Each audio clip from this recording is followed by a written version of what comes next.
राधे राधे भक्तों। तो आज के वीडियो में हम रमा एकादशी की कथा सुनेंगे। कार्तिक मास के कृष्ण पक्ष में पड़ने वाली एकादशी को रमा एकादशी के नाम से जाना जाता है। इस साल 9 नवंबर को रमा एकादशी का व्रत रखा जाएगा। हिंदू धर्म में एकादशी व्रत का बहुत ही ज़्यादा महत्व होता है। एकादशी व्रत रखने से सभी तरह की मनोकामनाएं हैं वो पूर्ण हो जाती हैं। धार्मिक मान्यताओं के अनुसार एक रमा एकादशी का व्रत रखने वाले को अश्वमेध यज्ञ के बराबर पुण्य मिलता है। मान्यता है कि रमा एकादशी के दिन व्रत कथा सुनने या पढ़ने से श्री हरि सभी कष्टों से मुक्ति दिलाते हैं और सभी मनोकामनाएं पूर्ण होती हैं। तो आइए अब रमा एकादशी की पावन कथा सुनते हैं और कथा को पूरा सुनिएगा। कथा को अधूरा नहीं छोड़ा जाता है। तो चलिए शुरू करते हैं। एक पौराणिक कथा के अनुसार एक नगर में मुचुकुंद नामक के एक प्रतापी राजा थे। उनकी चंद्रभागा नाम की एक पुत्री थी। राजा ने अपनी बेटी का विवाह राजा चंद्रसेन के बेटे शोभन के साथ कर दिया। शोभन एक समय बिना खाए नहीं रह सकता था। शोभन एक बार कार्तिक मास के महीने में अपनी पत्नी के साथ ससुराल आया। तभी रमा एकादशी का व्रत पड़ा। चंद्रभागा के गृह राज्य में सभी रमा एकादशी का नियम पूर्वक व्रत रखते थे और ऐसा ही करने के लिए शोभन से भी कहा गया। शोभन इस बात को लेकर परेशान हो गया कि वह एक पल भी भूखा नहीं रह सकता है, तो वह रमा एकादशी का व्रत कैसे करेगा।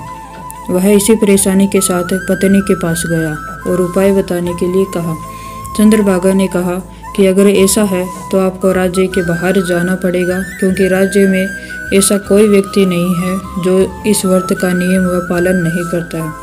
यहाँ तक कि इस दिन राज्य के जीव जंतु भी भोजन नहीं करते हैं। आखिरकार शोभन को रमा एकादशी उपवास रखना पड़ा, लेकिन पारण करने से पहले उसकी मृत्यु हो गई।